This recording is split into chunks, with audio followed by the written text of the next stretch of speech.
Hey everybody, thank you very much for coming to the Meet the Board session, which we have lovingly entitled, So You Want to Make a Conference? What Are You Fucking Nuts? 9 years of doing it at the last second.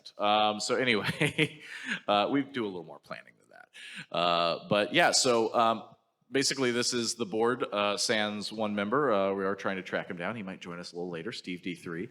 I am Oddjob, secretary of the board. We have Dr. Bearsek, chairman of the board. Alyssa Miller, I don't know, do I have a title? board member. Board member? Okay. We can make a title. And I'm Grape Ape. I think I'm the vice chair of the board. Yeah, that's what they tell me. You I are. just show up to the meetings. Usually. I was just going to say, wait, what? You do? Sometimes. Sometimes. I mean, So CircleCityCon's been, God, what is it, 9 years, so it'd be 2014? Yeah, all right. So 2014. So let's tell the story of how CircleCityCon began. It's going to start with me here.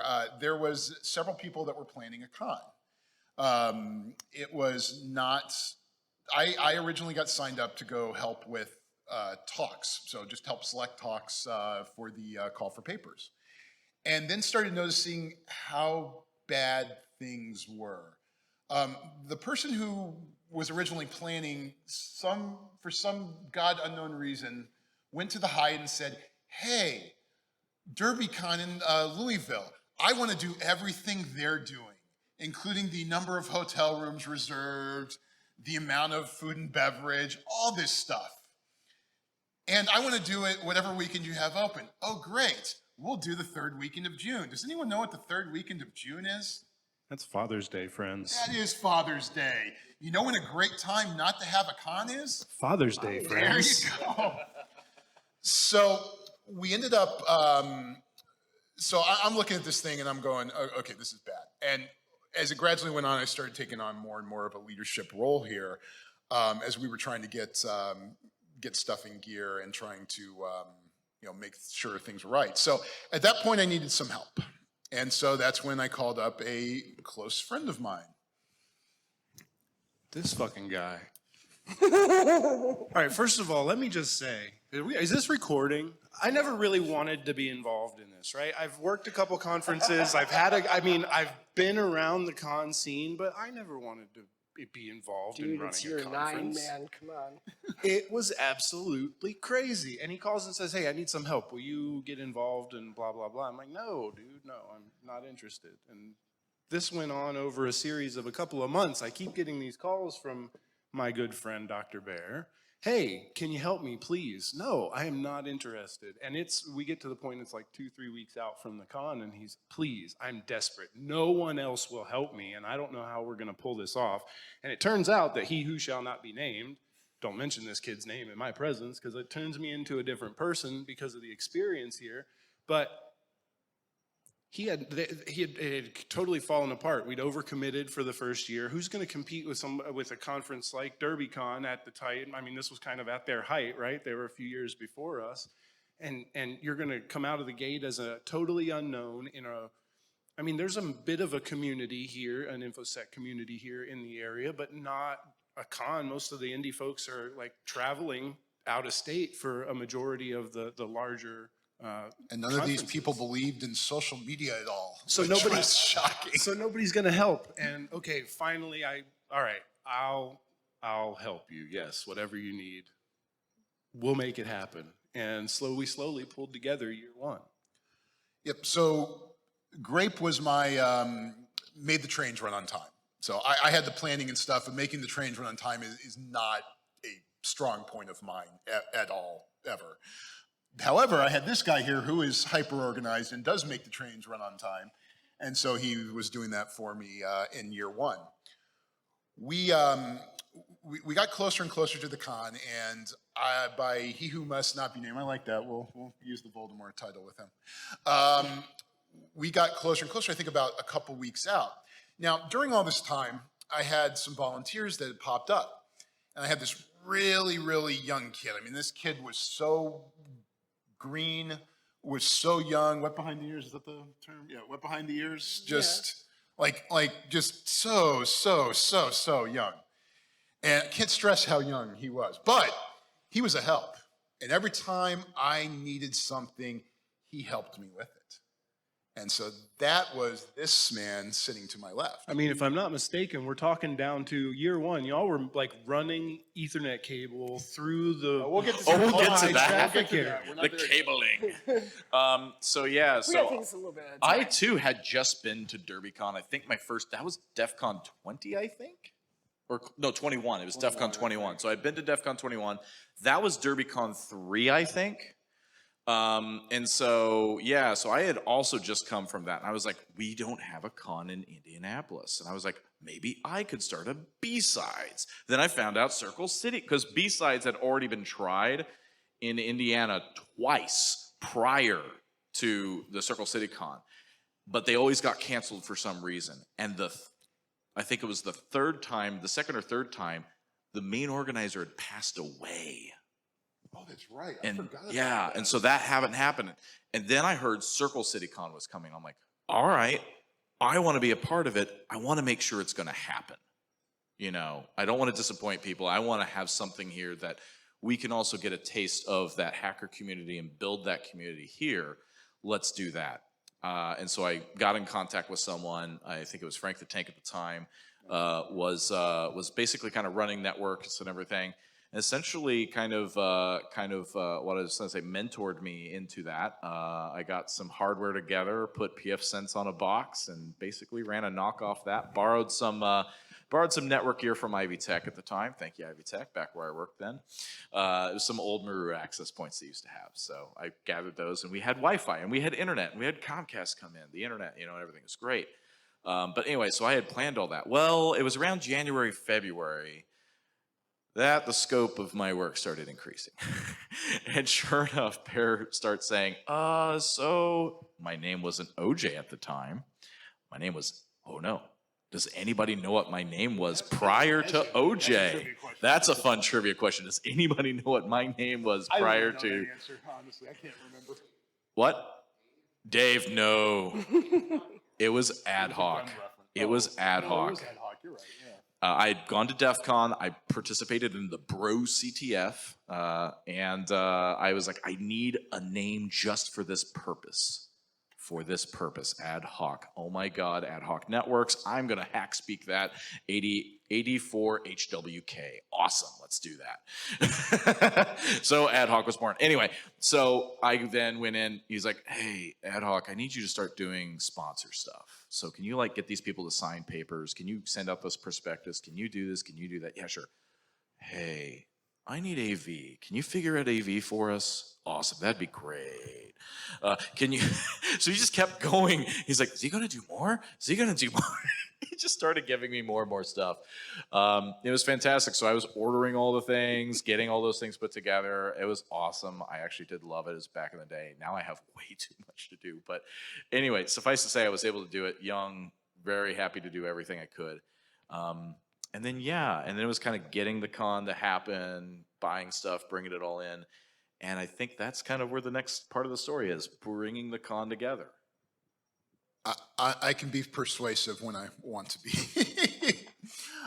So as we're getting closer and closer, I remember this, I think it was about 2 weeks, we had just done a big group meeting, and I'm sitting there thinking, oh, everything is good.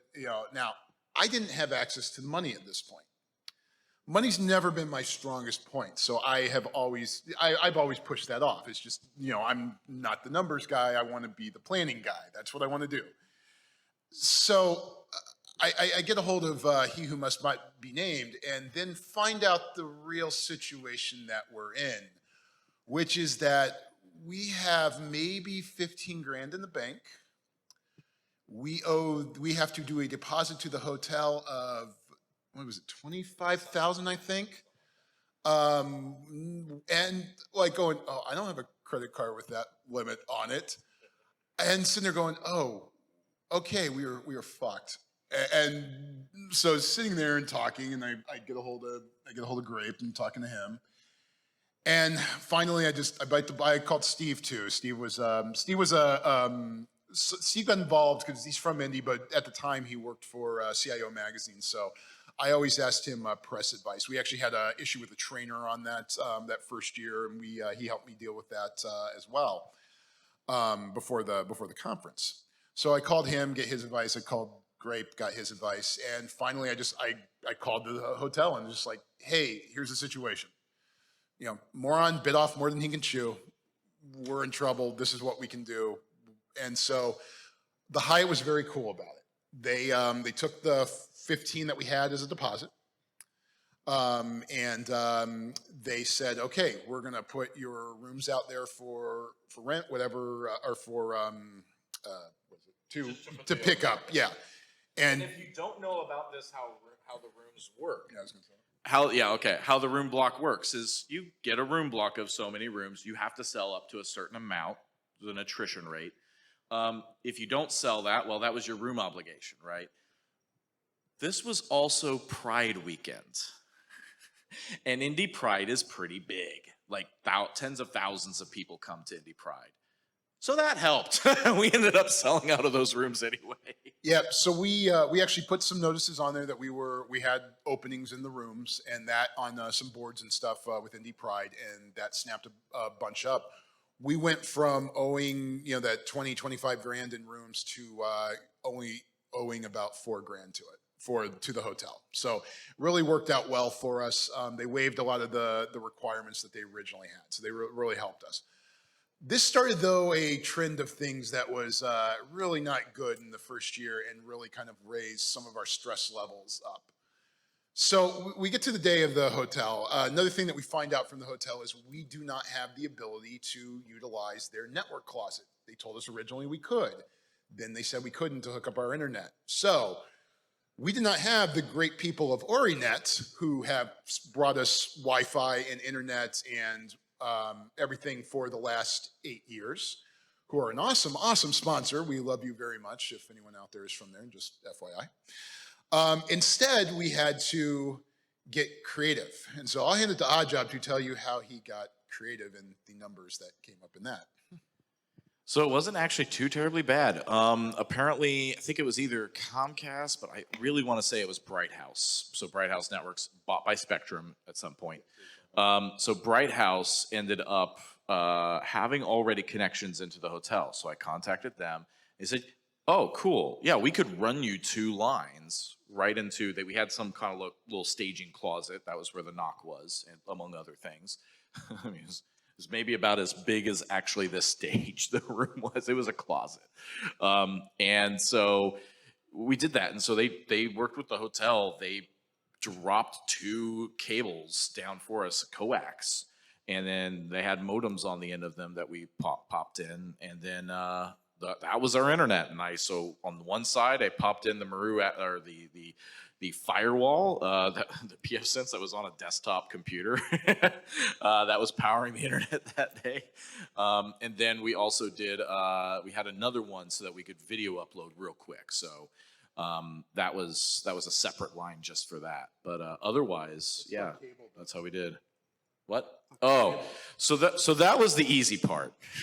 Wireless, that's easy. Plugging that in, that's easy. What we also then had to do was, so the way the Hyatt is set up is you've got your talk tracks over here, and then there's this big maw of a atrium, and there's this little walkway over here, and then there's training rooms and other like breakout rooms. Well, we had trainings over there, and they needed network, and we weren't allowed to use the patches in the walls. And we had no Wi-Fi. But we did have 2,000 feet of cable in a box. So the cable making party started the first year of the con. Did you spend 6 hours? Oh, it was 6 hours making cables. So then finally we got enough people who knew how to make cables. They made cables, cable ends and everything. And then it was just me pulling cable, fitting it up against the walls, making sure that got done. And then it was getting gaffer's tape, going into the corners, making sure that everything was in the crevices of the wall so no one would trip. Did you use like 8 rolls of gaffer tape trying to get everything down? Yeah, it was like 8 or 10 rolls of gaffer's tape. We bought a bunch for it because we knew we'd need it. And it was just all that. And loads of people stepped in. Like Steve D3 was in with me, just like helping out. And I forget all the other people who were there to help, but everyone's like, what do you need? It's like, oh, we're loading a cable over here. At least not, I don't think he's in there. Wick was another one that was in there. Yeah, the person that was doing some photography there, Wick, also helped out and did that. We just needed like a couple cables just to the other side because then we had to switch over there for the training rooms. Mind you, some of these people were not actually volunteers or Right. staff. They were just attendees. Like Wick actually was just an attendee, and he hopped in and started helping everything he could, which is why he's now a staffer. So actually, this is also the time I was actually coaching a Cyber Patriot team back at the time, and I brought the team with me to the conference. And so I had half a dozen high school kids that I was just like, here, you got a badge? You guys get to come to the conference? We need help. Go to work. And so I just kind of almost like daycare. I dropped them off at the network closet to let OJ put them to work, and they had a great time with it. I think I taught them how to terminate cables. So they terminated the cables for us. And one of them learned how to work the PF Sense. I mean, these kids still talk about it today. So that's one of my favorite memories. I did not know that part one of my it. favorite memories from the con. Yeah. Oh my gosh. So yeah, so you're starting to see again. We're starting to see trends there. So certain things happen during that, such as all of us working and certain people deciding to go down to the bar and sit there, to the point where I come down there and I'm like, get up there now, or I'm gonna lose my shit. And actually, I think it was a little more screamy at that point. Yeah, it was a little more screamy on that point. Yeah, so they got up there. There were a few times that we had to go and say something. I think you had a couple of those too, right? Where you basically like, get your ass in gear and A move. few, but I don't usually have to repeat myself when that happens. It was, yeah, it was fun. So we got through the first year. I mean, we had maybe, 150 people? Probably? Yeah, at most, yeah. Yeah, about 150 people, including staff, speakers. Wasn't heavily attended. Again, it was Father's Day weekend. There's a shock that it wasn't heavily attended. There was a reason we jumped at the opportunity to move it to September when they told us that they couldn't do the July 4th date. That was, oh, really? We can do that and you're going to pay us? Cool. Let's go do that. Yes. It was a pretty easy decision by all of us on that front. So, we get through the end of the first year and things have gone mostly well. And so at this point, I was pretty much running the con. And Voldemort, that we'll, again, have in there, kind of started disappearing throughout the con, including on the last day where we're in the middle of opening ceremonies. We're like, hey, where is he? Where is he? He's going to be on stage, okay. And no one can find him. Kind of like Steve right now. I was gonna say we're Yeah, there kind of like again. Steve right now. Perfect. And finally, about halfway through closing ceremonies, he shows up in the back of the room, completely He was there shaven. for a bit, actually.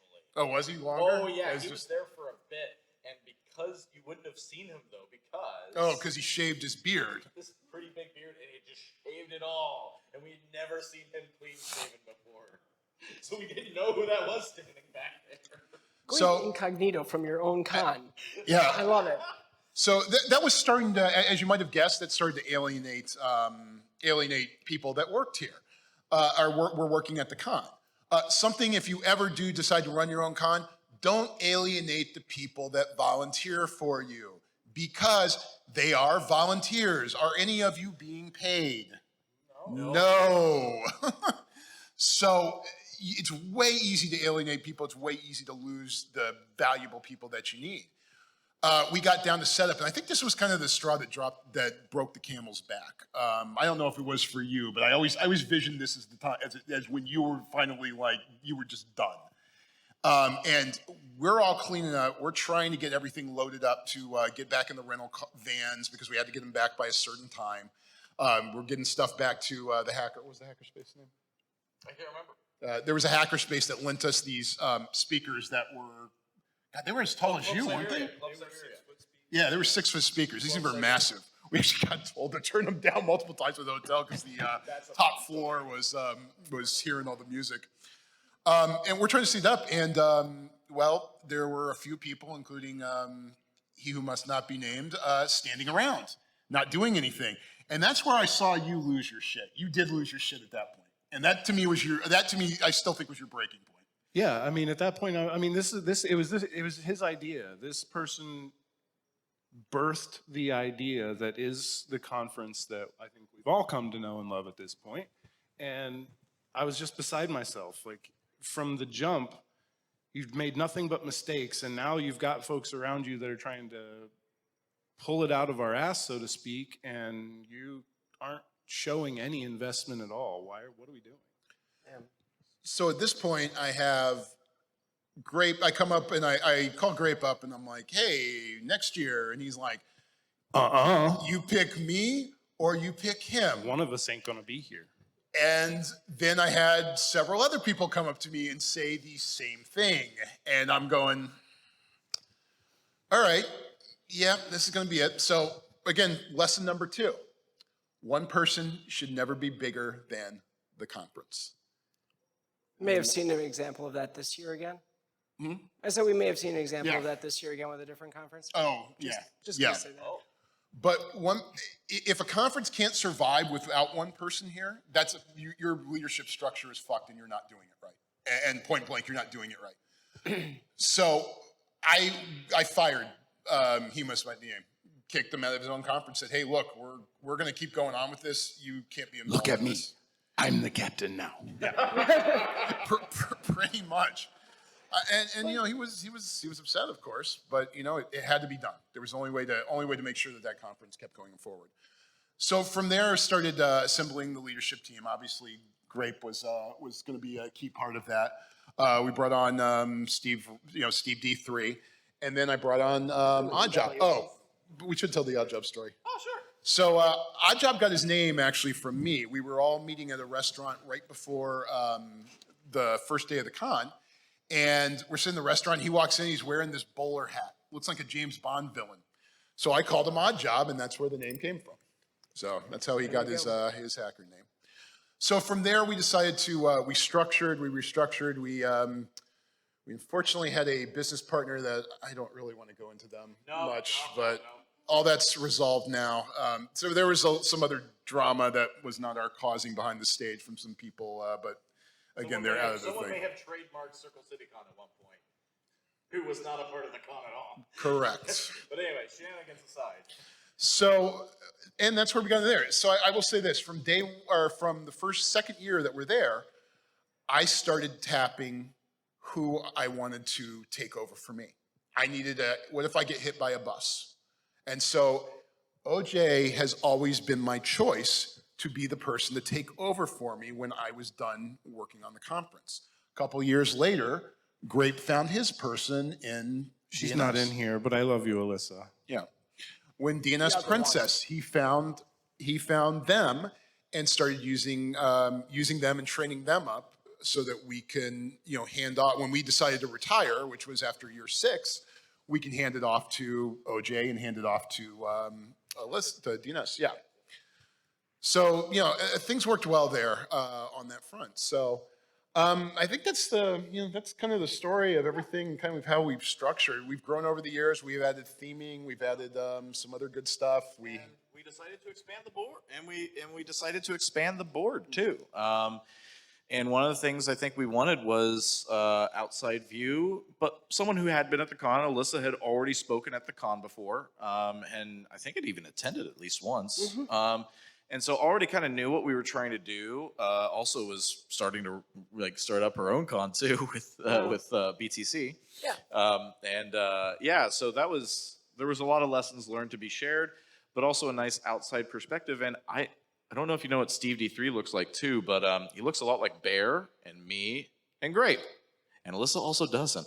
And we need those outside perspectives, and we need perspectives that are different. And we need also to continue to, get more people into the board at some point later down the road who also have different perspectives, come from different backgrounds, because that's super important to having that at the top leadership to ensure that you're creating more of a community that is more inclusive on down the chain, all the way down through your speakers, your attendees, your volunteers, your staff. So, we did that. I think last year we voted you on. Yeah. So now we have to decide whether we keep you. But anyway, That comes after this. yeah. But no, I think. But no, Let me think. you bring up a point that I want to touch on, and that is that idea of bringing in multiple views or perspectives, whatever. I mean, the whole moral of the story you heard from everything that was just described that first year. I think a lot of people, in this industry, we go to these cons, we love them to death, they're great, and we think, oh, it'd be really cool to start a con. All I got to do is get some hotel space, stick some projectors and screens, and maybe get somebody who owns some audio equipment, we're all set. When you start talking to the hotels or the event space, wherever you're going to do it, even if it's just a restaurant, you start learning there's a whole business behind this that you don't understand coming from the cybersecurity world unless you've maybe worked in events before. I worked for a large reseller that did a lot of events like this, and I got to see the kind of disgusting underbelly at times of what goes on. And so seriously, if you're thinking about getting into a con and starting your own con, great. Community-driven cons where volunteers want to jump in and do things, that's how they're successful, but bring some people right away who understand the business side of the world, who are good with contracts. If you can find someone who actually has event planning experience, that would be invaluable because I know you guys can speak to this, dealing with the hotels and their event people can be a wonderful experience and it can be a horrific experience because they know what they're doing. And when you don't always even know the right questions to ask or what you should be fighting for or, sometimes what you're committing to, like the room block thing or when and I think what the other, having gone through this with Blue Team Con just recently as we got into this, people will look at your con and they'll say, well, why don't you do this? That would be, it would only cost you a few dollars. It would only cost you a few dollars to put coffee in the hallways. And then you find out that the hotel charges you $400 a gallon for coffee. That costs them $5 to make. Plus service. Plus service. Right. That's just the $400 is literally for the coffee. I got a real good exposure to that. It was either year 1 or 2 when I found out how much they charged us for per outlet, like power outlet. Oh God, yes. This is what it comes down to. And the other thing you find that I've found through this con versus Blue Team Con is location matters. Blue Team Con is in Chicago, and every hotel in Chicago, save for a few very select ones that are owned by outside parties, are subject to very strict union rules. It's why at Blue Team Con we don't record talks right now because the union rules require us to use certain resources. I didn't know that. And it would, no joke, double the budget of the conference just to be able to record our talks or to stream them live. And so, these are all the things you start to discover when you get into this crazy world. It seems like, oh, really cool until you actually get into it. And then it's, having done like a solely virtual con and planned that out actually multiple times, there was a lot that was a lot easier about that than trying to do a physical, and it's not just the logistics piece. So finding your team, that's absolutely critical. The other, tangent on the pricing. When you start looking at hotel pricing and you start looking at event space pricing on things, and you see, oh, hey, this little bottle of Coke is $6, or a can of Coke is $6 a piece. And you start looking at all that, and then you really kind of realize, oh God, this makes like theme park and movie theater prices look cheap. It is an eye opener. One of the big lessons I had to learn was actually this guy, this guy over here, that's helped me out a lot. Second year, I did almost everything. And No, you almost killed yourself. Right, because I did almost everything. I took everything on because I hadn't learned how to trust and delegate. And that is, if you are the head person, that is the best lesson you need to learn as quickly as possible. Trust your people that they're going to do their job. You can't do it all yourself or you will kill yourself. It's just not going to do that. And what you'll also find is as you start to delegate and you have the people that you trust, the con starts to run better. You don't have bottlenecks. You don't have it stuck there on that front. That's when I think that was the year we first did the HMFIC system, which head motherfucker in charge if you're not familiar with that. But that system, I was actually kind of happy to see that system was still in place for this year. When I saw that, like warmed my heart a little bit. When someone said, oh yeah, I'm the HMFIC. Oh, cool, you kept my thing, all right. But that's the thing, delegation. You need to delegate. You really got to do that. If you don't, your con is never going to be as good as it can be as long as if you delegate to a strong team. And there's also a pattern here developing of vicious cycles, right? Like this goes back to making sure that you've got a good team. You've got to have good people around you who aren't going to be loafing and disappearing so they can go shave themselves for whatever God knows reason, right? I mean, and actually supporting the ideas that they are trying to bring to life. But you've got to, if you don't have good people, you're not going to be able to trust them. And if you can't trust them, then you're not going to be able to surround yourself with more good people. So Yeah. I want to actually go back to volunteers because I can't stress this enough. I think every con I've been to, they do a really good job at the end thanking the volunteers. And it might sound a little bit like platitude when it happens, but the reality is you just heard it described here, how people who didn't even officially volunteer will be the lifeblood of your conference. Volunteers mean everything, but you also have to understand who volunteers are. They are people who, as you said, are there working for free. And so while you have to understand you're going to need to rely on them and you're going to need them there, you also have to plan for the areas where they're not going to be there, right? You cannot count on volunteers to be there after the conference to help you load the truck and get it back to a storage unit or wherever it's going because they're volunteers. That's not their job. They're not getting paid. They have no stake in the conference itself. You can't expect them. Now, some may still be there and may show up, but you, as the conference organizers, that's your job, right? I mean, you don't have that luxury of being able to just assume or to command people to be there unless you specifically set up volunteers to do those things. And so working with the volunteers, there again is a case where if you can find somebody who's done that before, who really understands that space of coordinating volunteers, we've got some really good folks that do it here at Circle City. We've got some really good folks at Blue Team kind of do it too. In fact, one of those happens to be the same person. Because we learn from each other, you know, and you used a term about competing earlier. I think it was you, which I know you didn't mean it that way, but also don't look at, you're not competing with other cons. I mean, we've become, between Blue Team Con and Circle City, pretty close in sharing lessons learned and ideas and information just in the 2 years that Blue Team Cons existed. And I think that's incredibly important. I think it's going to make both conferences a lot better. Yeah, that's actually something, and thank you for bringing that up, because that's something I forgot to mention. So first off, yeah, I know some people out there think that there are competitions between a lot of the conferences. There really aren't.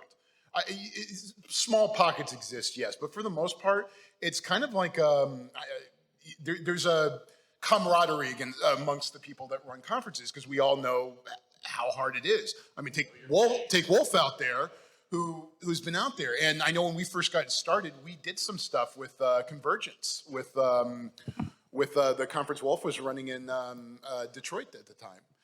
So we've done, we've worked with them. We had some help from, we had a little bit of help from DerbyCon at the time, from Dave. And Shmoo. I was just getting that. But the person that helped us the most was Heidi Potter from ShmooCon. So if anyone says a bad word about Heidi in front of me, I will cut you, because I don't even have to know what it is. That's someone I have their back for life. It's ride or die. We'll coach him on the COC later. So Heidi gave tons of advice. She showed up to the first several conferences as well and really helped out. But the biggest thing was either year 3 or 4, we didn't make enough money. We were about, $6,000, I think? Yeah. $6,000 short. We didn't have the money. We sold the pre-tickets. We didn't have it. And we could not pay our bills. And so I went hand in hand and said, I hate to ask this, is there any way you can lend us some money? Just for a little bit, we will pay you back as quickly as possible. Didn't even hesitate. Sent us the money, and, well, you tell the story because you paid her back. So essentially, she said, yeah, I want a silver sponsorship, which isn't the full value of what she gave us. And we're like, oh, wow, but that's only worth this. She's like, that's fine. Just put our logo on stuff, you know, and everything. We don't need a booth or anything. Just put our logo on stuff, mention us, thank us. Well, that's good. I'm like, oh, that's awesome. And it's just like, and then pay me the remainder of that value, and which was $2,000. And so I was like, okay. And sure enough, that got us through. We started our ticket sales for the con, and we had some early sponsors come in and everything. And by January, so our conference ended in June, right? And by January, we had enough money that I was able to go to ShmooCon that year, and I was able to write the check. And I was able to say, Heidi, I want to thank you so much for making sure that we were able to survive. And, you know, every year, every time I'm at Shmoo, I go to Heidi. I give her challenge coin. I give her something from CircleCityCon every year to say, we got to year 8. We got to year 9 this year. I told her, we got to year 9 because we wouldn't have made it to year 4 if you hadn't stepped in. And she usually kind of tears up or whatever with that. We have a good hug, but you know, that's you know, we don't compete. We really do support each other. Now, obviously, there's the reality of having a con the week after Shmoo or before Shmoo. That's not a good idea. There's a reality there, but no one competes other than just the practicality of competing for time. That's about it. And the other shout out I want to give to someone that was very instrumental, who's no longer with us, is Rance. So I don't know, all of you don't know, I'm sure some of you don't know Rance, but a lot of you do. And, you know. Stole my boots. Yeah.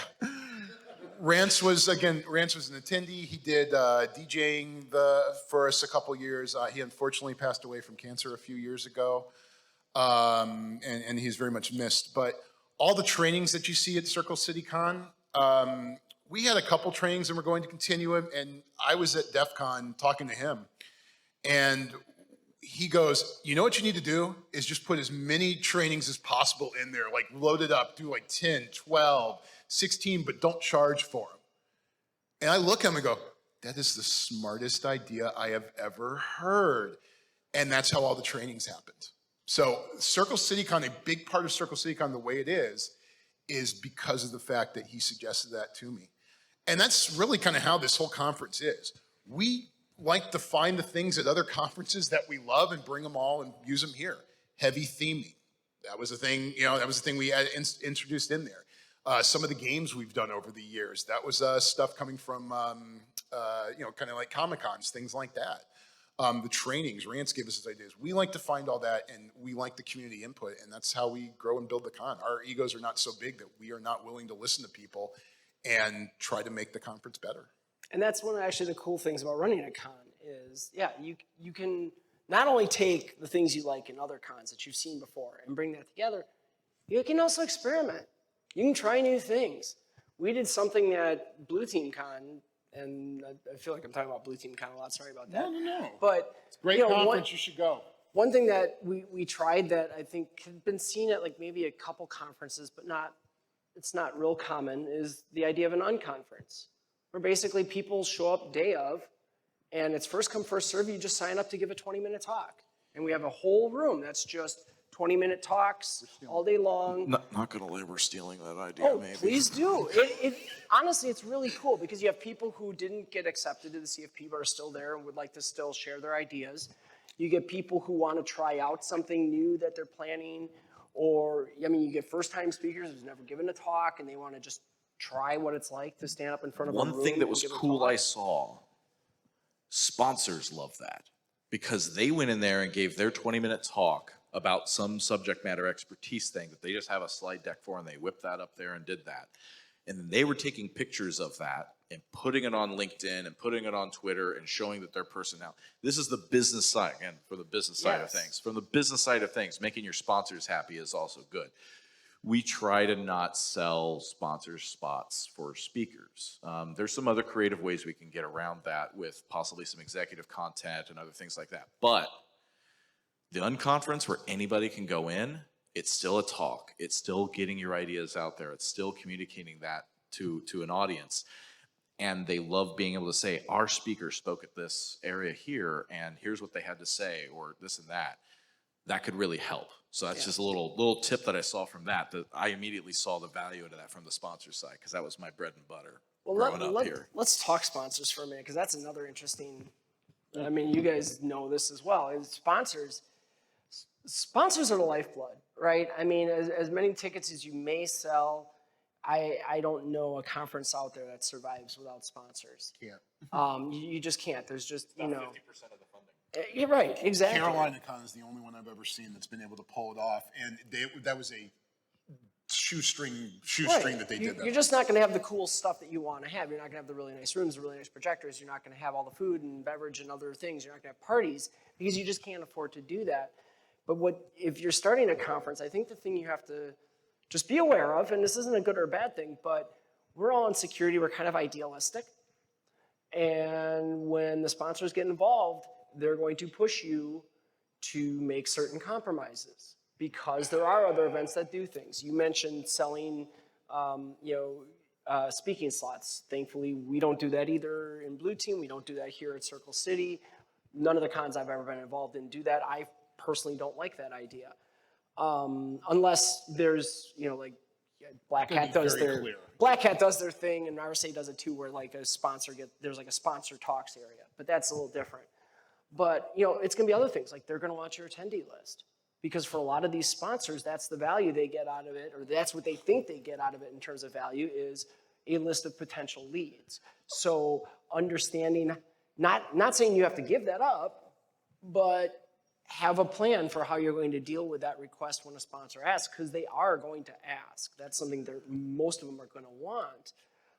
And then you mentioned like the levels. The reason that exists is to give sponsors a very clear view of, this is what you're getting for your money, this is what you're not getting for that money, and let them kind of choose what fits for them. Which reminds me, the sponsor list, that brought up one thing, another little quick thing I just want to say, and if you're ever going to run a con. So we had, what was it, year 3, I think, after that?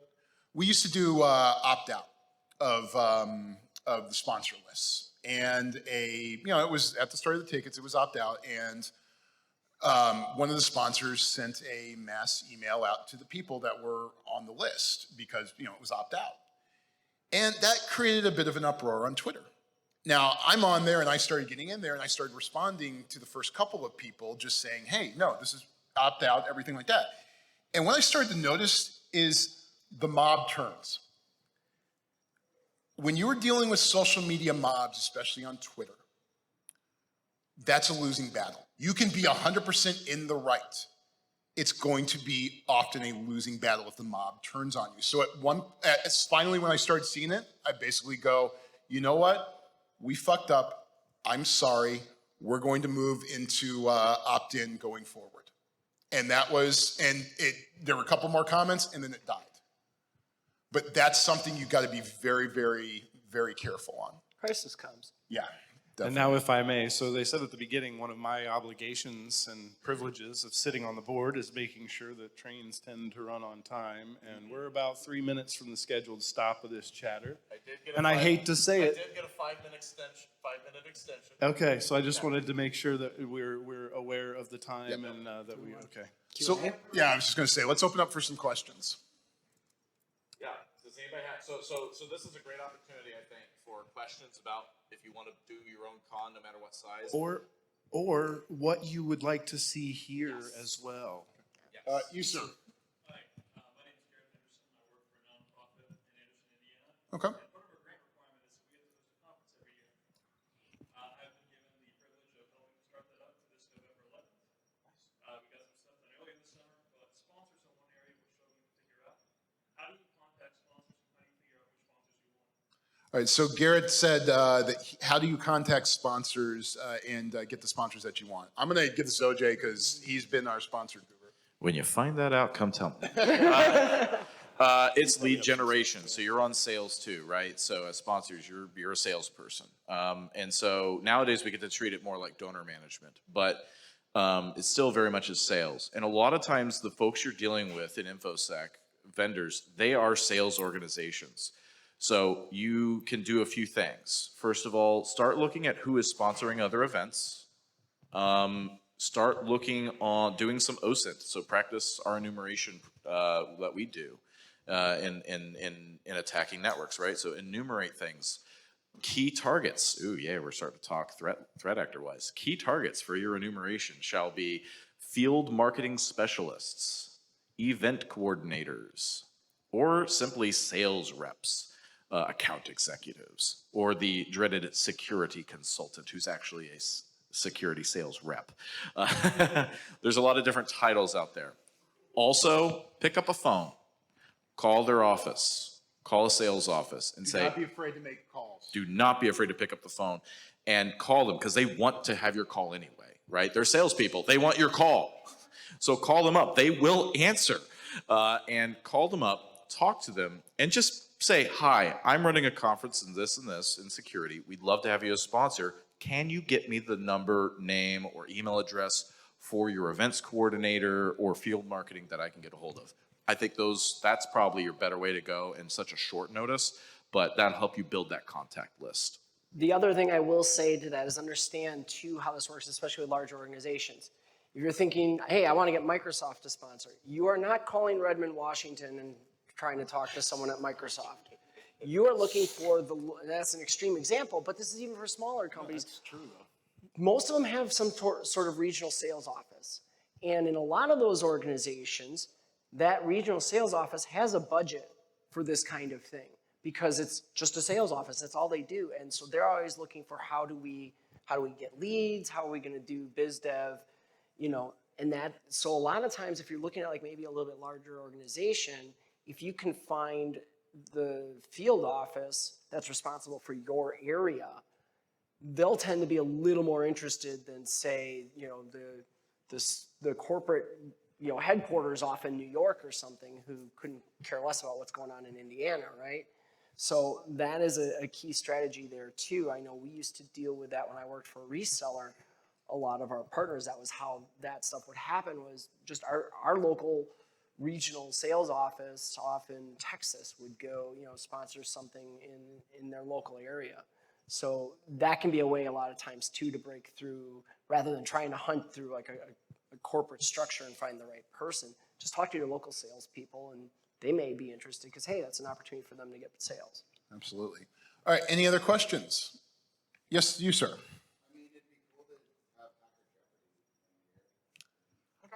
Yeah, we appreciate the suggestion. It's something that we will definitely take under advice and consider. Yeah, I mean, we've had it before. I know we like to try and change things up too, right? So, although the arcades do kind of stay around, but I think you notice some new games in the arcade area than in prior. There's pinball machines, but we do like to change it up. But yeah, definitely a Jeopardy return is definitely in the future. Any additional questions? Yes, sir. How many talk submissions do you have to go through before you kind of arrive at your selection? So you definitely know the history. So this was a weird year because it's a return from pandemic, right? So everybody has seen a massive decrease in the amount of submissions. So in our height, we would usually get 94 submissions, and then we would have to pick 40 to 50, somewhere like that, to do 3 tracks of trainings each day. This year, I think we maybe got 50 talks total submitted. It was not enough, when we did everything, it was not enough to fill 3 tracks. So we went down to single track Friday, single track Sunday, 2 tracks Saturday, like we're doing today.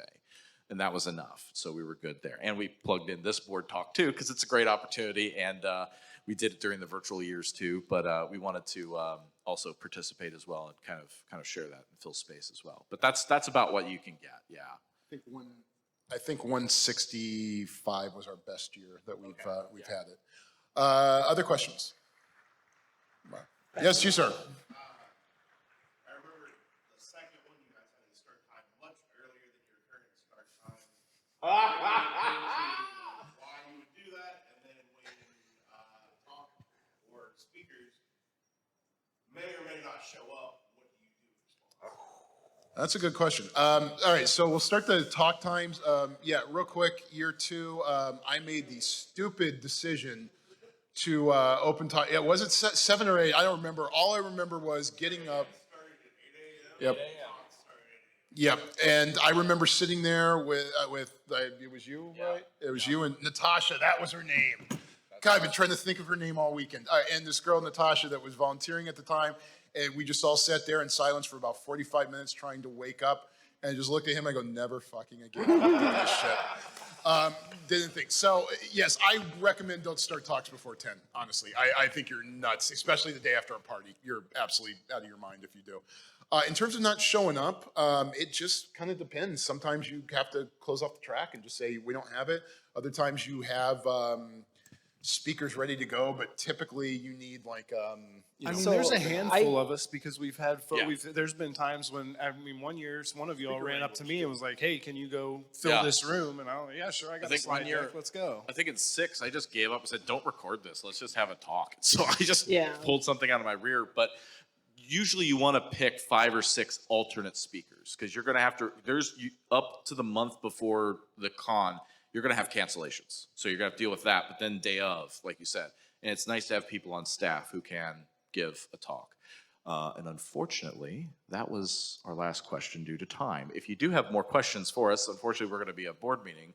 But we would love, if you see us, please do give your suggestions. If you have questions, I know you'll want to talk to me. But we will definitely love to hear your suggestions, talk with us about the future of this con, because we want to see it going. And you can be the next staff, you can be whatever, but you're our next advisor. And that could start today. So thank you so much for coming. thank you, everyone. Thanks, everyone. Thank you all.